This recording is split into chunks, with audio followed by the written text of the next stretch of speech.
farmhouses, sustainability as quiet luxury. That is what we're here for today. And I have Chris Rules joining us from, I've literally never asked you how to pronounce your last name, so you can practice at that. Right. Ruel. Ruel, yep. I Yeah. probably have asked you. So Chris Ruel is here from North River Architecture. And we would both love for this to be a very active, chat. So if you have any questions midway, please just post them in the chat. I'm going to ask Chris. I'm going to be, sort of the Oprah here, maybe less well paid. But yeah, welcome to the chat. If anybody wants to also post where they're from, what their interest is, that's cool. If not, also cool. So I am going to turn this over to Chris Ruel, which I absolutely did know. I'm going to move myself. I'm going to make myself tiny at the top here. So I wanted, Chris, would you tell us a little bit about yourself and North River Architecture? Sure. Yeah. So this is architecture, something that I've been wanting to do well more than half my life. I actually decided to do this in high school early on, kind of the opposite story you hear from most people of like deciding what they want to do late in life. I took some courses in my freshman and sophomore year and just knew I was in. I had my first job in architecture when I was 15. My mom actually had to drive us in the family minivan and drop me off at work and pick me up every day because I didn't have a license. So I was working in the field, in the profession. I've been working in the profession since I was 15. So yeah, about 25 years now. 16. Oh, sorry. Sorry. um, so and through all different versions of architecture, from residential to commercial mixed use development work, a lot of stuff in Connecticut. Worked for quite a while in Connecticut doing a lot of mixed use and commercial spaces, and then came up to North River a decade ago this year. And it was really a look. Coming up here was really primarily for a few reasons, three in particular. One was a family reason. We were just looking to get into the country a little, like a lot of people that I've talked to around that same time and since, and that we talk to every day, just wanting a different pace of life up here. The other was to get back into more intimate residential architecture, really to focus in on some skills that mixed use and big commercial development work wasn't requiring. And then the third piece was I wanted to work at a firm that was pushing into the sort of the frontier of sustainability in a really smart way. And Northford checked all the boxes, and I came on board a decade ago. North River's path started well before that. They've been doing sustainable architecture in this area in some iteration for 35 years now, maybe more, far longer than I've been around here in this area in particular. And they've been doing all different versions of sustainability as the movement of sustainability in architecture has refined itself over the years. They've sort of tracked along with it, trying to always make sure they're at the front of that, doing what they can with a sustainability mission at the front of mind. So the short version of the last 10 years is that I came on board on the architectural side about 6 years ago. We sort of hit a moment where we realized that there just weren't enough builders to build the amount of homes that we had requests for. We had a lot of clients coming to us and saying, we'd love to do it, but we just don't have a builder lined up. On the other hand, we also had some builders who we were working with who just weren't interested in getting into that world. They weren't really looking to do some of the more refined details of Passive House right away, but also had a willingness to learn it. They just weren't there yet. And so all those things sort of put us in a position where he said, we're going to need to start building houses and not just designing houses, or else we are going to fail our market. And the goal of more sustainable homes in the Northeast, more sustainable homes in this region, in the Hudson Valley, is being held back by the amount of builds that can get done. So if we just saturate the market with people doing it, it'll make the materials more available here. It'll make the builders and subcontractors more skilled in those things here. So it's really this idea that we're going to do our best to put more of these houses on the map and also train those around us as we do so. So we started North River Design Build, a separate but joined company that does the build side of our work.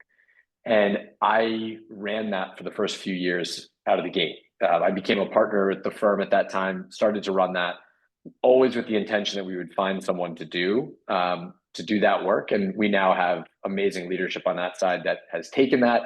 And I've spent the last year and a half back on the architectural side as the principal of North River Architecture. And that's, yeah, that's a little short recap as to who we are and what we're doing now. Yeah, I think that one of the things that impressed me, or yeah, impressed me and also was surprising is how long of a history you guys have with this, you know, and I can imagine Peter also, you know, who's the founder, that and you even being there 10 years, you must have seen a lot of changes to things like the technology that's available, the suppliers, or even, I mean, what can you tell me a little bit about like that? Definitely. I mean, I know I'll speak for Peter for a second. Peter was the founder of this firm all the way back 35 years ago. And at the time when he did that, you know, things like passive architecture, not passive house, but passive solar design, passive design, these things were starting to become a little bit more known at the time.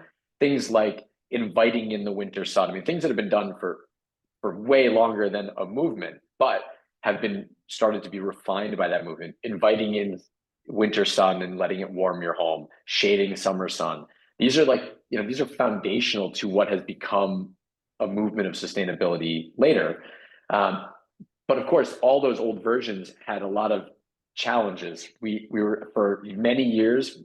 I mean, this is again before my time here, but architecture in general was building houses that were too tight without letting them breathe in any way.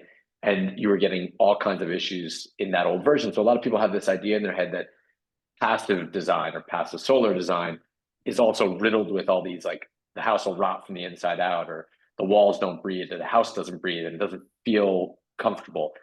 All the exact things that passive house as a you know school of thought and as a certification have fought pretty hard to correct and now are eliminating as problems.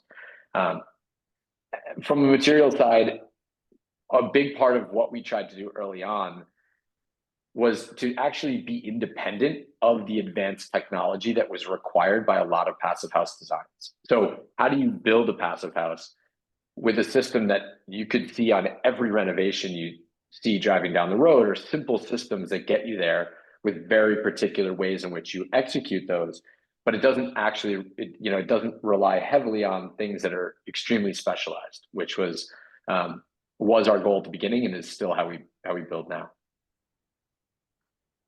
Okay, there were just like 10 questions that came up for me there.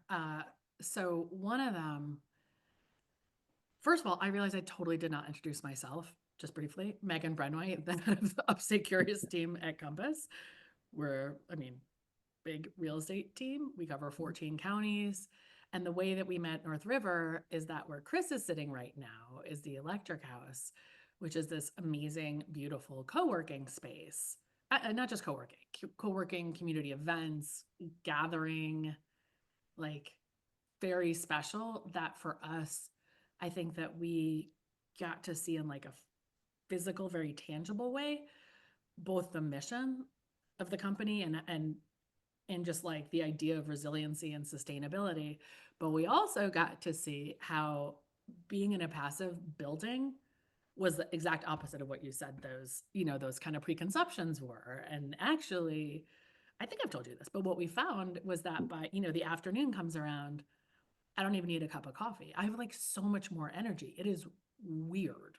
It is so comfortable to be in there. Like it is yeah, it's a really different experience. And I actually heard from somebody recently who said exactly what the preconception was, where she said, I don't want a passive house. Like it's going to be all like, it's going to make me feel claustrophobic, which was interesting because I've been in, we also a listing right now, that's a North River listing. And that is not that is definitely not how I would describe it. So what are some of the things that you think like that make it the opposite of that like closed in, claustrophobic, not enough breathing?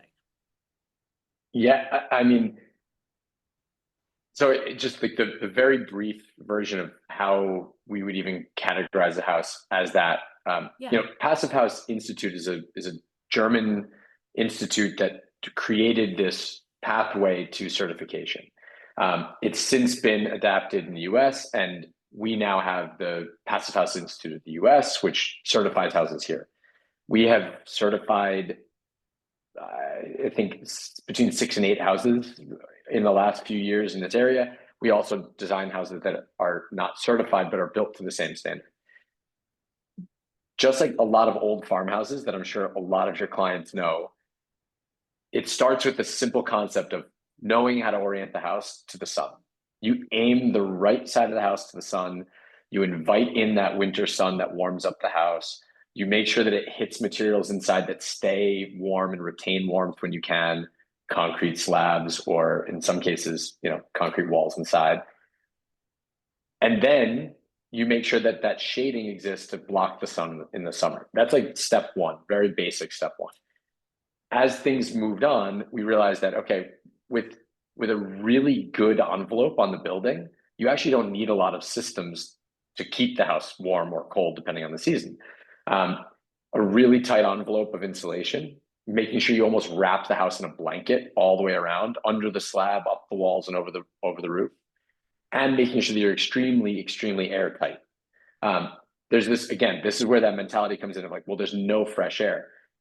You can have fresh air. You just have to make sure you control how you get the fresh air so that it's not just leaking from every place in the house, right? That's an important piece of this. And that's what's changed a lot in the newer versions is we can be really tight, we can well insulate the house, but then every passive house is going to have fresh air throughout. In the system that we use an ERV system. So it brings fresh air into the building, but conditions it slightly so it's not 10 degrees out in the winter or 90 degrees out and humid in the summer. And it allows you to have a constant flow of fresh air in the house at all times. So every passive house, by its nature, is going to have a constant fresh air flow, but it's coming in a way that doesn't make the house suddenly cold. Okay, so two funny things. Our house that I'm sitting in here, when we bought it, they were like, it's passive solar. Totally true. We are south facing. In winter, it stays so warm. In summer, we literally die. We've had to move every single, there are no shades. We've had to move all artwork, all books and everything because they get so faded. So it is interesting with the orientation because I'm like, oh dang, if they had just like scooched it over a bit so we don't like, or designed it so we did have blinds here, it would have been. It's funny. We live in an older house, a smaller house, and right now that house has this big front porch right on the front of it. And just having lived in this house for a while, this house was not built with any major ideas in mind. Nobody was trying to do something amazing, but just simple, kind of Yankee practicality. They built enough porch that in the winter time we get all this beautiful sun in the living room and it just warms the room up. And in the summer, because the sun angle tilts up, we never get a bit of sun in that room. So those little things like that have existed for a while, if done right, do an amazing job of keeping a house warm or cool in the right seasons. I will also say I lived in Germany for about 3 years, and this should totally make sense to me because Germans are like obsessed with lüften, which means like getting the Oh air yeah, in and out. And so it's like you have to have like both windows open and blah.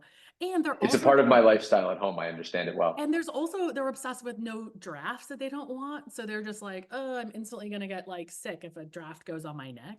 It's like this weird thing, but I was in an office building owned by the German government in the city because it's part of the embassy. And on the 18th floor, we could open our windows all the way because it was German rules. And they have to have windows and they have to be able to open. That was terrifying because you could do not just this way, but also this way. Yeah, not the best thing. But so when you're talking about actually, you know what? Let's go to Ina's put a good question in here, and then I have a bunch of other things to go to. She says, how does passive house performance differ during winter and summer in upstate New York? Is the efficiency the same? Hey, maybe another question would be, what would it be like in Florida or like somewhere that has a different climate?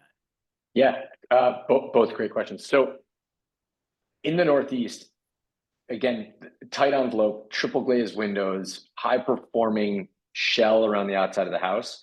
Um, the rule is basically that no matter what you do, how big that house is, its energy consumption is, if you put solar on the roof, you're going to match its energy consumption year round. Now, it will fluctuate, of course. In the winter, if there's a lot of cloud cover or things like that, where you're not producing as much energy, you're going to buy, often our clients are grid tied. So we're buying from the grid in the winter or at night, selling back to the grid during the day when it's sunny.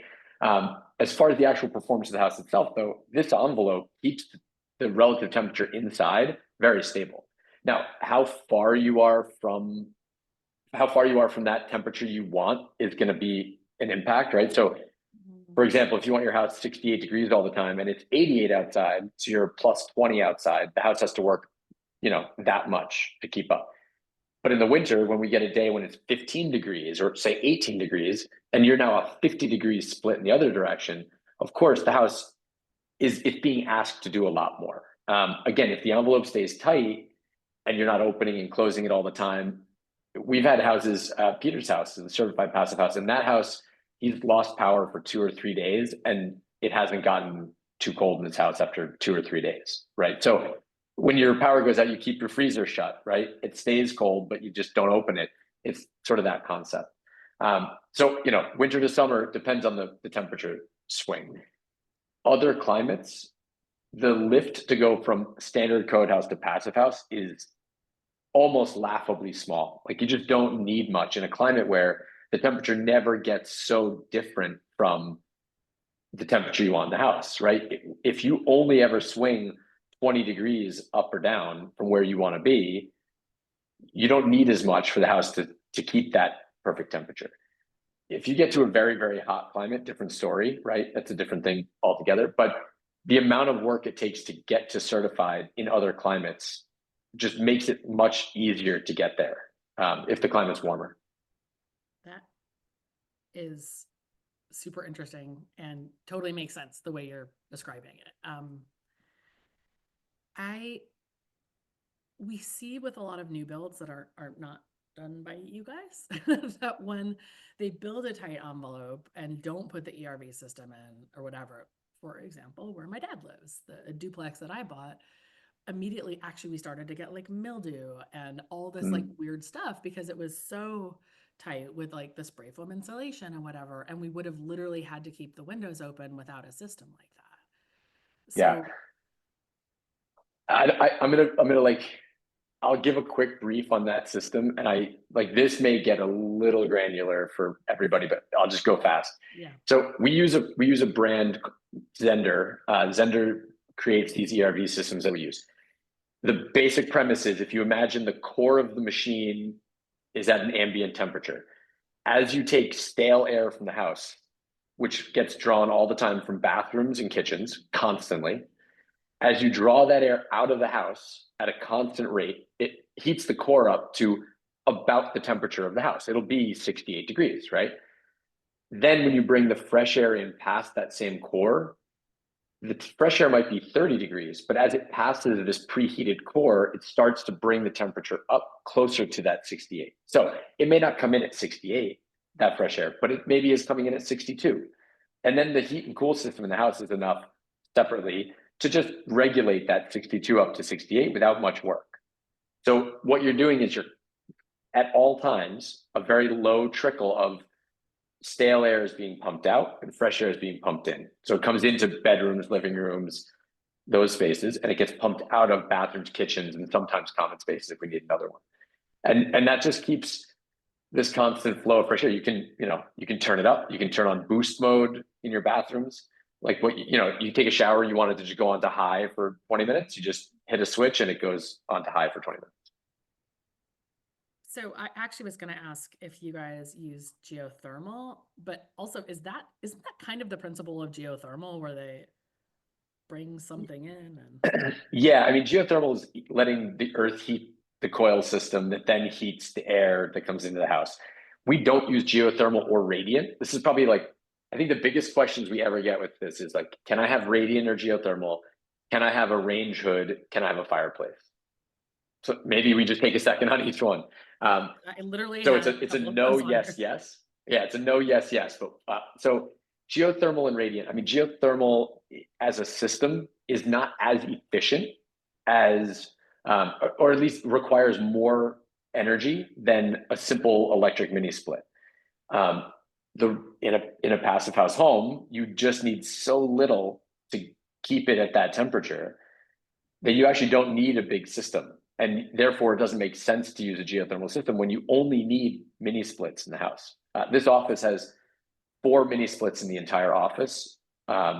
Most of our houses have 2, sometimes 3 mini splits in an entire house. You can do 3,200 square feet with 2 or 3 mini split systems in the whole house. Um, so very little heat and cool demand, and therefore you just want to use the most efficient system you can, right? You don't need to use a geothermal pump that has to pump the water through the earth and get it into the building. Yeah. Radiant is such a lovely thing, but the reality of this envelope that we've described, when you have a tight envelope, everything in the envelope is the same temperature. It's all in equilibrium. So as soon as that radiant floor goes up 2 degrees, so you feel it and it feels warm and cozy, so does the air in the space. And now you're like, oh, I didn't want the whole space to be 2 degrees warmer. I just wanted the floor to feel comfy against my feet, but Mm. it doesn't do that. And as most people know, it doesn't cool the space. So you still need a redundancy of a cool system that is going to ultimately going to be a mini split, which would do both anyway. So we don't do radiant in the houses. Um, Wood stoves. should I touch on fireplace and draft and range Yeah. hood? Okay. So, I mean, the short answer on those is yes, you can do it. Anytime you punch a hole in a passive house, everybody cringes a little bit and kind of gets a little prickly, but you can do it. We've got certified homes with range hoods. We have certified homes with fireplaces. There's Stuve is a brand that makes a fireplace that seals on the front with a piece of glass when you want to seal it, or opens when you want to open it. It has direct venting for outside to bring fresh air into the fire and then chimney out. So it can be done. It definitely, if you're doing an energy model of the home, it's a negative, but you can make it up. Same is true with range hood or vented dryers. Yeah. Vented dryers, the technology is good enough at this point that I think people in a passive house should just give that one up. And every client does. I mean, we don't have any clients right now that are fighting to have a vented dryer in their house. Range hood, we go back and forth on. You can vent it. You need to bring fresh air back into the house, additional fresh air to make it up. So depending on the layout of the house, you can do it in an attic, and it's not that bad. But if your house is smaller, you don't have an attic, you don't really have a mechanical room, it makes it tricky because then you're bringing fresh, cold air into some place in the house that you don't otherwise want to bring in. What would you do if you didn't have a vented? Like, I feel like I would just like Recirculating. smoke it everywhere. No, I mean Open a because window. you're No, it's the same we thing. have a recirculating hood with a filter on it, with a charcoal filter on it, and Yeah. we've done them with toe kick vent or into another space. You can do that. You also remember that ERV is always circulating your air, so it is exhausting air from the kitchen as a secondary to your primary. Yeah, actually, and as soon as I said that, that is absolutely what I had in New York City in my apartment because the range was in the wrong place to Right, you can't to always have get a to an fan. outside wall. Yeah. Same with the dryer too. So I guess the other question that I had, which I already know the answer to, but it's a question, is because a lot of people want big windows. And I know your houses, Yeah, a lot of we them do. have big windows. Well, actually, let me say something first because I feel like I Sure. keep forgetting to say this. You don't have to have a certified passive house. Like you could have the passive house that's No. that is just those principles and maybe does go to, I mean, even to 95% of it or 90% of it because you want the wood stove. So that's also important to know. Like not everything has to go to 100%. and Ab- then get abs- certified. yeah, absolutely. I mean, if you're going to certify, you have to document it throughout the entire process. There's a third party coming out to do it. But if you look at this, if you look at a detail through the wall of our house for a certified or non-certified house, you wouldn't know the difference between the two. They're the same construction. We do the same thing on all these houses. We insulate to the same degree. We air seal to the same degree. A lot of building code now requires you to do a blower door test. So we're even doing that to the same degree. I mean, at this point, we're going to build it that way, whether you want to certify it or not. Certification is just its own set of costs, both on the design side and on the build side, because they have, we have to pay a third party person to come out and like check at every stage.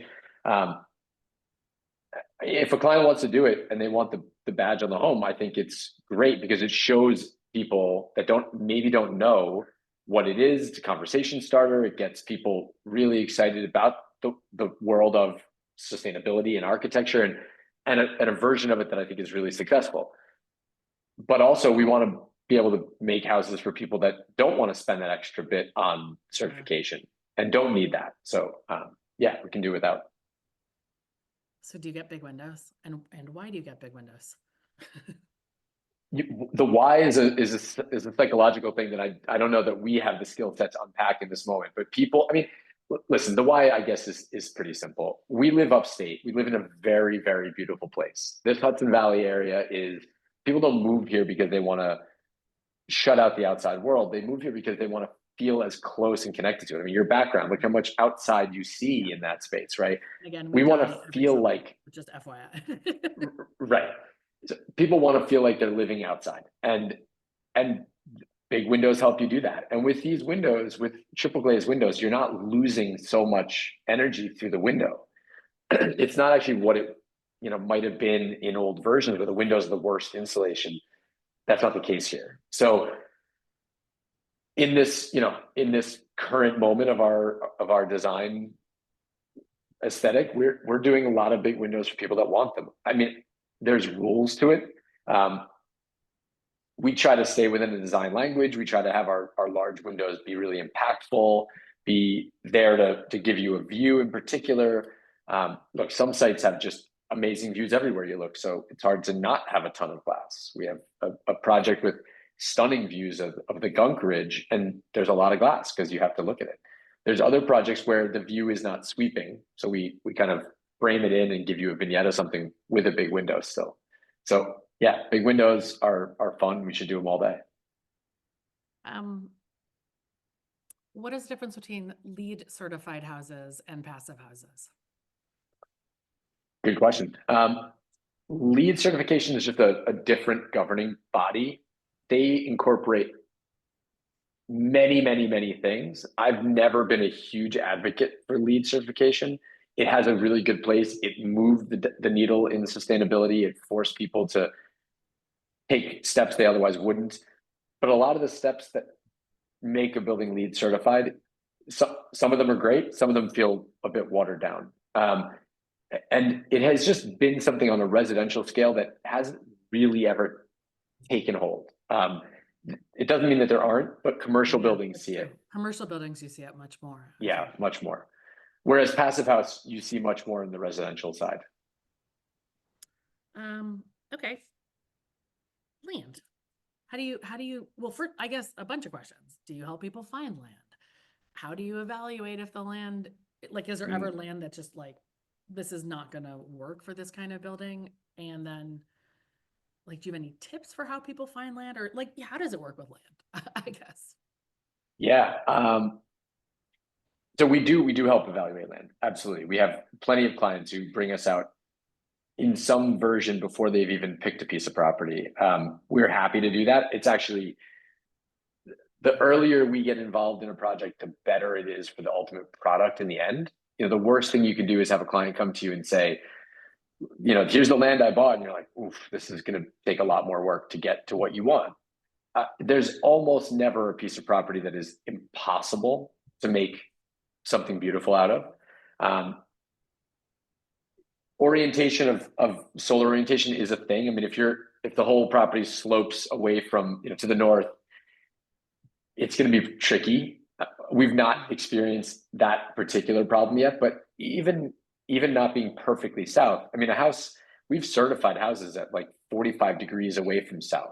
You can still rotate pretty hard on that axis and still be certified and still be extremely efficient.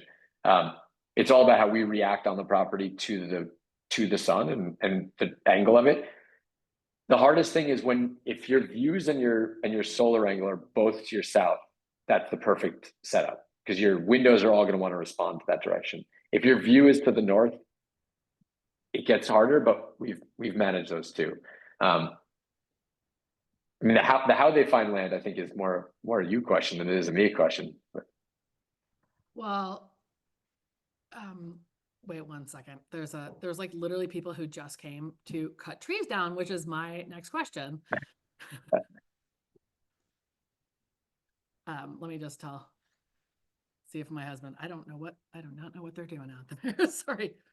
Cutting trees down. How do you because I know you guys have also a newer partnership with New York Heartwoods, but is there any consideration about like we have to cut down an acre of trees to build this house or Always a consideration. So yeah, I'll a good case study is a house that we're working on right now in Saugerties that we just are starting the construction process on.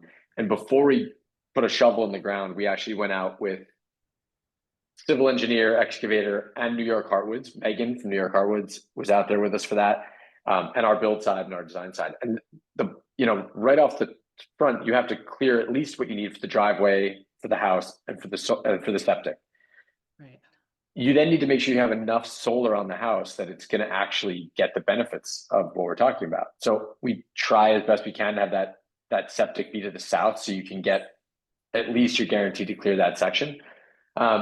In this particular house, in this case, Oh, wait, we're sorry. clearing. You can put the solar on top of the septic? No. No, we put it on the house, but like you want to clear to your south so that the sun hits the house as much as you can. Okay. Yeah. So the sun comes in, right? So in this case, we're clearing just under an acre of land, but we're very particular about how we do that clearing work, right? We walk the property. A lot of it is hemlock. The hemlock is all doing pretty poorly. We're going to take that down and try to reuse it. New York Heartwoods has partnered up with us in this sort of supply chain process where they're helping identify certain trees. We work with them to identify where we're going to use those trees in future builds and how we could potentially put them into different categories, whether it's siding material or things that we can get thermally modified or furniture grade. And then as we clear, in this case, we're going to clear all the hemlock and all the softwood that's not good, or any of the hardwood that's sort of, in the way of the build site, for one, in the way of the driveway, or just doesn't look healthy. So in this case, we've identified a certain diameter of tree that we're going to save. Any hardwood that comes out that diameter, we're going to save to the side. And we're going to try to leave any of the mature hardwood that we can on the property so that they actually can flourish as time goes on. Once that's all done, we may come back in and say, this one looks like it's suspect. It looks like maybe it should be taken out. We're on the fence, but it could be really well used for, in this case, furniture down the road. So we're going to take that tree and we're going to use it for furniture and create a table for that house out of that tree because it's going to die in 5 years anyway. So New York Heartwoods, for those of you who don't know, they are an amazing company. They take the trees. They, as you said, they'll not cure them. They'll dry them. I mean, they dry them and then kiln dry them. They dry them, cut them, kiln dry them. It's their process. And then they will, like you said, they'll use it for furniture, or they'll use it for whatever. I mean, I think that they started out just primarily doing furniture. They did. Yeah. It's actually pretty new. And like through these conversations that we started to explore other uses for it, we actually, our goal would be that we'll be able to have thermally modified siding material, which is really popular in our builds right now, produced from trees from site, or even just using, we say we get a ton of hemlock. Well, I'd love to use that as siding on a project. So we're going to try to figure out how to incorporate that into a build moving forward. I want to just make sure everybody knows they can put questions in chat throughout this process, because I'm going to keep asking questions. I have 10,000 questions. And every time Chris talks, I write another question here, which is that And to answer what you said about finding land, I mean, I think one of the big things about finding land that people don't realize is how much the land prep adds to the cost. So when we have like land that's already cleared, that has even a roughed in driveway, that has even like the perk test for the septic system, like everything that you do to know that that land works basically and will be a viable piece of land to build on adds a ton of it, actually adds a ton of expense. So when people are looking at like raw land, I think they often are like, this one's cheap, that's amazing. Why this one is 6 acres and this one is also 6 acres and this one's 250 and this one's 100. And I think that it takes away, I mean, it might not be as great for you guys because you don't get to like have as much early, kind of say and stuff. But I will say that it takes away a lot of the risk, obviously, for the buyer. So I mean, Yeah, they want to have trees, or they want to have a view, or they want to have a creek. The land choice is so important about how you're gonna live. So I guess when you have this other consideration, also, it's like a double whammy. Although from what you're saying, it sounds like you can yeah. pretty much make most things work, anyways. You can. I mean, will you get the result you envisioned? Is always a question, right? I think it's good that you mentioned like how that land comes, like how prepped it is, or what's done to it. That's a like there's a lot of versions that we see out there. I mean, you see them too. There's raw land that's never been touched. There's land with a driveway roughed in, and that's it. There's land with a perk test done, and even maybe an approved septic. And then there's Sometimes land even with a septic, weirdly, or a well. Like sometimes that even right, has happened. right, or you might have underground utility brought to the house, right? So for people to know what the benefits are of that, like the cost of having an engineer come out and do a perk test and tell you if the soil is suitable, it's pretty low on the overall scale of what it takes on a property. So like if someone's that billing is only valuable because what it should then give you is a sense of what that septic system will be and therefore what your costs will be down the road, right? If you are if you're in Ulster County and the septic looks good and you're going to have an in-ground septic system, or if you're looking at a system that you're going to have to pump your septic system to a raised field somewhere else because the soils are terrible, that data is worth a lot because you can understand the difference between the two. So a lot of people I've heard a lot of people say, well, yeah, we already paid the engineering. Okay, but did you take any kind of analysis on what that engineer data gave you to know when you bought the land? Cool, my septic system is going to be 35,000, or great, my septic system is going to be $100,000 septic system, and we've seen that range. So knowing how to take that data, and this is like we're happy to, if we're involved in a client helping them assess land, this is the kind of stuff we would do is what is the result of that, and then let's use that data to understand how does that affect your total budget, right? Yeah. Our building price, we always include all the site utility work and driveway as part of that. That's part of our pricing we'd share with clients. But it can sway drastically if you're going to need a septic system that's $70,000 more than what you thought, or if the site is all rock and you have to trench stuff up to it. Like those things matter in a big way. Well, and I've seen people, I mean, a lot of people want the long driveway because it's sort of like dramatic and beautiful. And that can be like so wildly expensive for even Yeah, just getting especially if you want buried utilities, which of course you would want because it looks 10,000 times better. That can be yeah. like, I feel like adding like 20 feet to like where your house like I'm always very surprised. I'll just put it that way.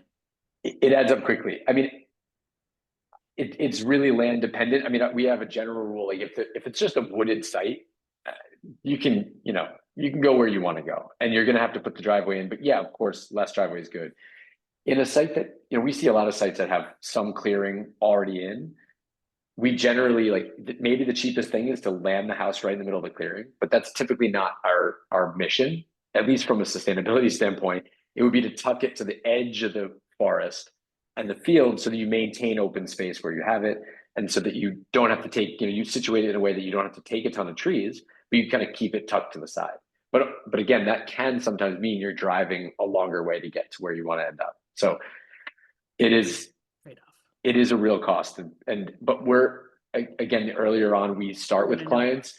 Those are usually projects where right from the start they have a sense of what they're going to be looking at in cost. Cost. That was my next question. Cost and timeline. Yeah. What can you tell us? Like, is there a general thing, or is it like, I mean, I know things obviously change. Yeah, I mean, all of this is all that I'll say right now is maybe like pre-tariff discussion for a moment, because we're only just seeing the first round of that come in last week, from in framing lumber and in steel. So putting that aside for a second, cost in general is dependent on the size of the house. So if you're building a bigger house, your cost per square foot will be less than if you make the house smaller and smaller and smaller. Just the simple way to put it is, how many square feet of expensive space, bathrooms, kitchens, do you have as a percentage of the total bill? Right. I think let's stop there for like 1 second, because I feel like that's not something that everybody understands. Because a lot of people ask us, they're like, we want to build a tiny house, or like not tiny, but like 1,000 square feet. And I'm like, to get 1,000 square feet, you have to do like, you will need a septic, you will need a well, you will need a kitchen and a bathroom. So the cost per square foot as you get bigger is less.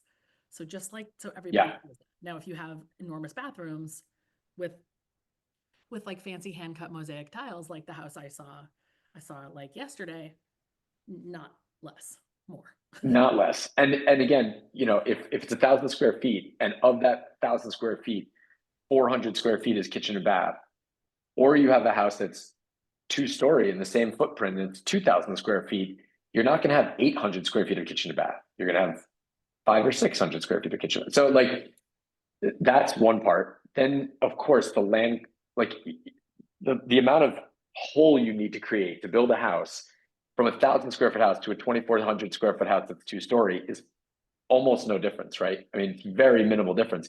So you're spending that kind of money on just house prep. As you said, all the utilities coming in are just the same, whether you're building at 1,000 or 8,000 square feet. We've never built 8,000. I'm just using a number. But of course, like, so the smaller you go, the more pressure you put on that number. I would say, like, if you're looking at a house that's in the 24 to 3,200 square foot range, which is sort of a good sweet spot. We've done plenty of houses we're doing houses that are less square footage. So I have nothing against those. But in that mid range, we try to tell people your starting price, your base price is like 500 a square foot. But a base price is a passive house base price. And that's like, if you didn't do anything special and unique and wild, you can pick a lot of things within that.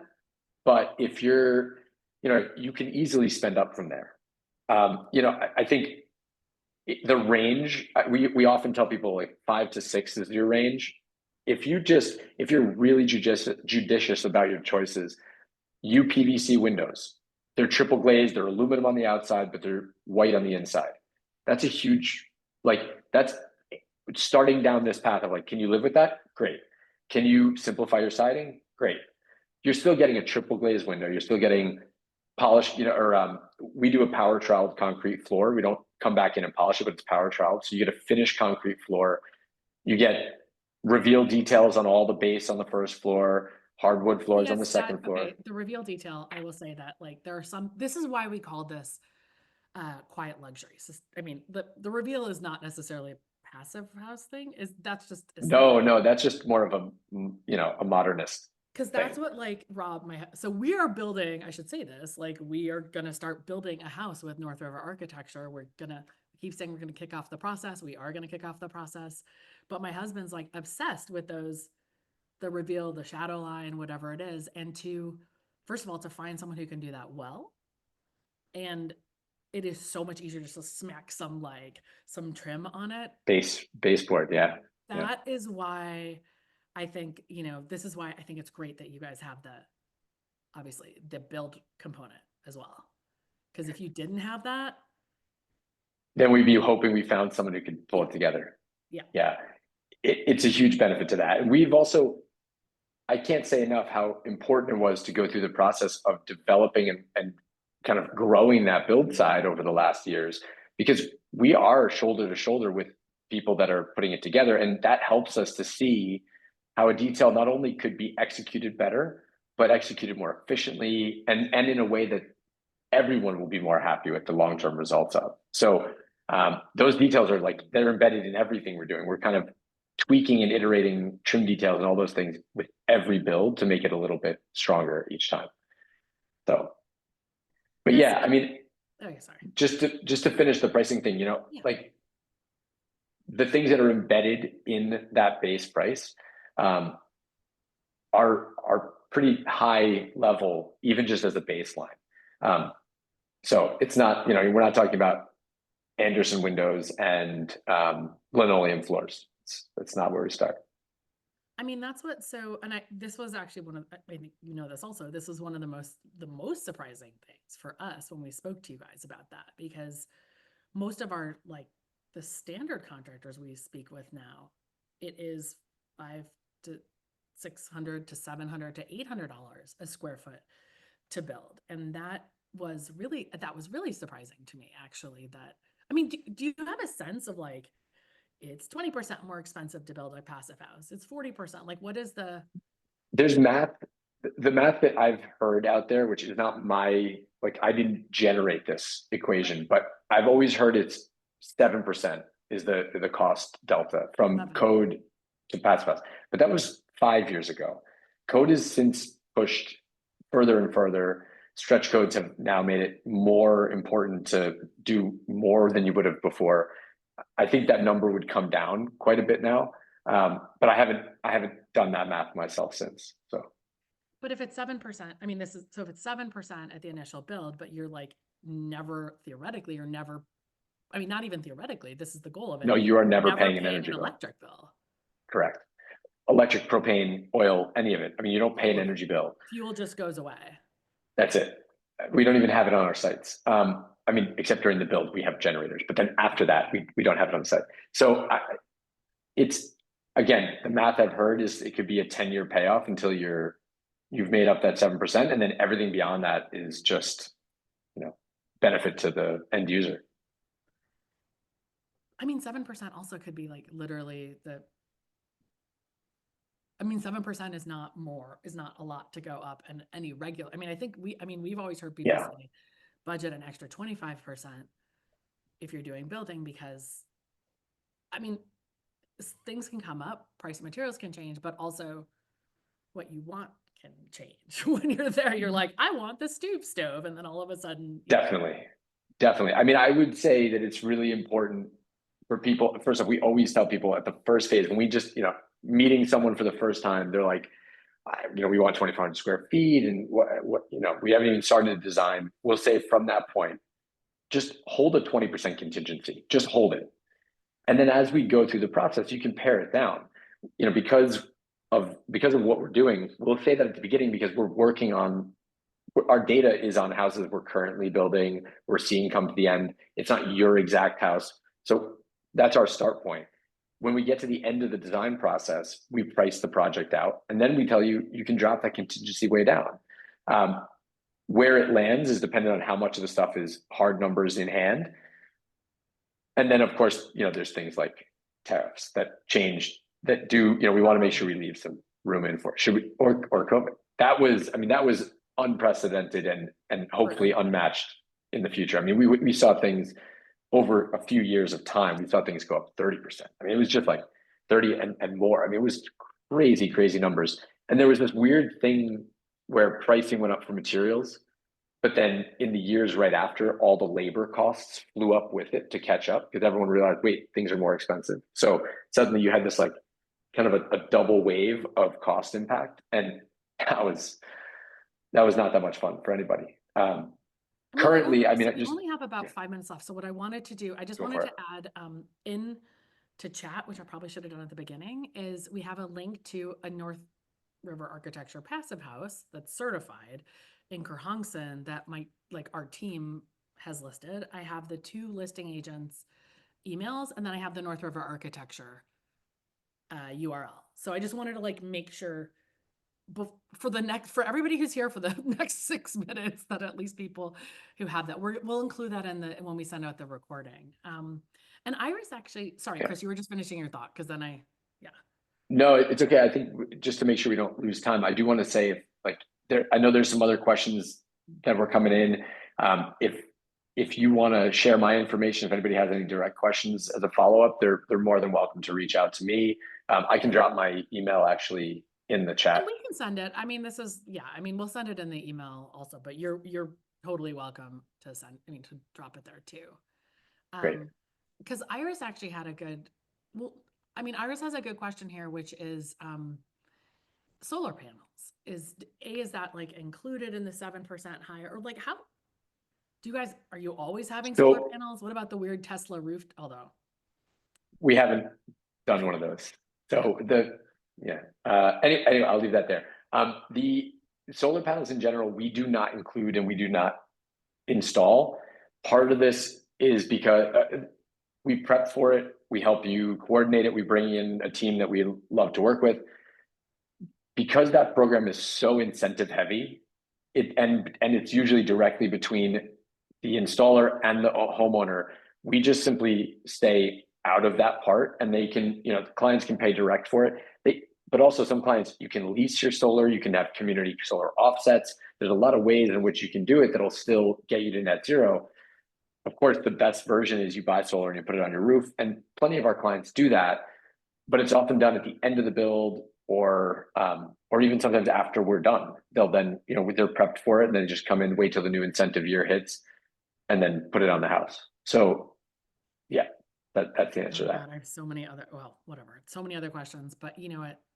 You have answered so much and given such, I mean, I think this is like a super, super, super useful overview. I mean, not even overview. I think this is actually pretty in depth. So I just wanted to ask, is there anything that you haven't said that people should know or that I didn't ask you? That your house I is mean, pretty? I think if I could leave with one thing, it's that this conversation is all about sustainability as quiet luxury, but luxury is part of that sentence. And I think what got me into architecture way back at the beginning, when I was 13 and 14 years old, was art first and then into architecture. It was not tech first. It was not details and engineering first. It was, I wanted to be really, really pretty. And that's always been the thing for me, is I want architecture to be a celebration of something really beautiful. It's an extension of creativity, and it's such a beautiful thing. Yeah. If you look at a house and you say, man, passive house, then I think we've maybe missed the boat, right? I think we've made a mistake, because that means that you're seeing too much behind the curtain.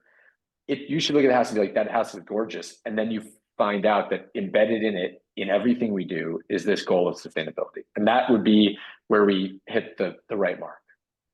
I think that it's funny that I mean, it's funny that we both thought that, because that was the one thing we didn't address, is like, me and my husband would not think about working with you guys unless the houses were beautiful, period. Like that's, Right. and That's such a compliment. yeah, no, I mean, and I've seen the houses. I think the other thing in my mind is always that it would be really cold feeling, like that new build, characterless. And I have seen you guys do things that are absolutely not that. Like, I mean, because you are also excellent architects. You're not just, yeah, you're, like you said, it's not just the technology. So I think there's a Yeah. lot of heart in there, and a lot of, I mean, certainly a lot of careful thought. So yeah, I think that I just wanted to thank you. And I think that if you guys are, anybody is near, I mean, first of all, again, like, we'll send out Chris's info. You have the North River Architecture URL. Obviously, you could just Google North River Architecture. That's a pretty easy name to find. They're based in Stone Ridge, but actually, maybe that's a final question. How far do you guys go out in terms of building? Yeah, from the design side, I mean, we're talking with a client in Chile. We've talked with a client in Norway. We're, kind of, you name the spot, and we'll be interested to work there. From a construction standpoint, we try to stay within about an hour's radius of Stone Ridge. we have people pushing that limit in different ways. Of course, that always becomes a bit of a logistics thing, and it really depends on where that hour is in relation to other projects we have. Our current map of projects is quite large, but I think if someone's thinking about doing a build 4 hours away, we'd love to help get the architecture, but the build's not going to be the right fit. But if you're just past that hour radius, we should chat. Okay, I do have one more question, and that is like, Go for it. no, I know it's like, but we started 5 minutes late, so I think we can go like 3 minutes late. What are the most important things for the future for you guys? Like, how many houses do you want to build? How many, like, are there other things you want to do to raise visibility? What would you say? Great question. I think of maybe two things that are the front of that for me. One is we want to make this regular. We want to make it so that this is the normal build. It's great to be at the forefront of something that we believe in, but I would sure love it if everyone believed in the same thing. And if this became so normal that this is where people went first, that would feel like success in this area. The second place, and I think this is true with a lot of people, and I think everybody would agree with this, we need to find a way to have affordable housing in this area, and for that affordable housing to be linked to sustainability. There's nothing better for someone looking for affordable housing than super predictable bills every month of $0 energy bills every month instead of crazy Central Hudson bills. Actually, with Central Hudson, I was just gonna say. Right. So if we could figure out, I mean, I think for us, we love to do custom homes for people.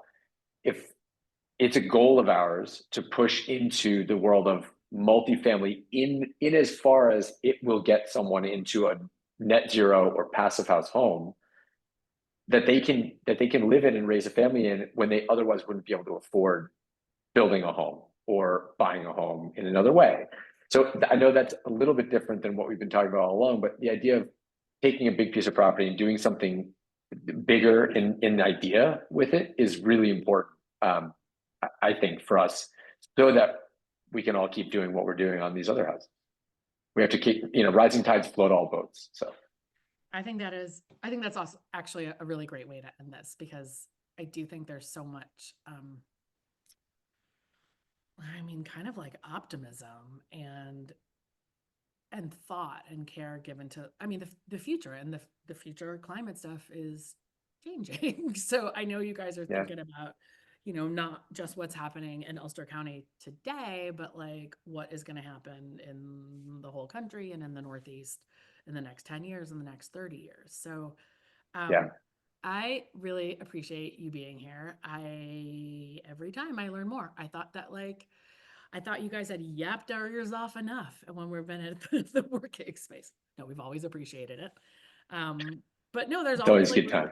There's always little subtle things that are really important. So I hope this was useful. I assume this is very useful for everybody who's on here and all the people that we're going to send this to. And I do think I think this is a step towards what you're talking about, towards making this normal. So having to be less like scary and other and be like, it's expensive, I can't breathe in it. No, it's beautiful. It's not that much more expensive. You can breathe in it. You'll you can definitely breathe in it. Awesome. Well, thank you so much. Well, thanks for having me on. It's been fun to talk about. Awesome. Take care. Thank you everyone for joining also.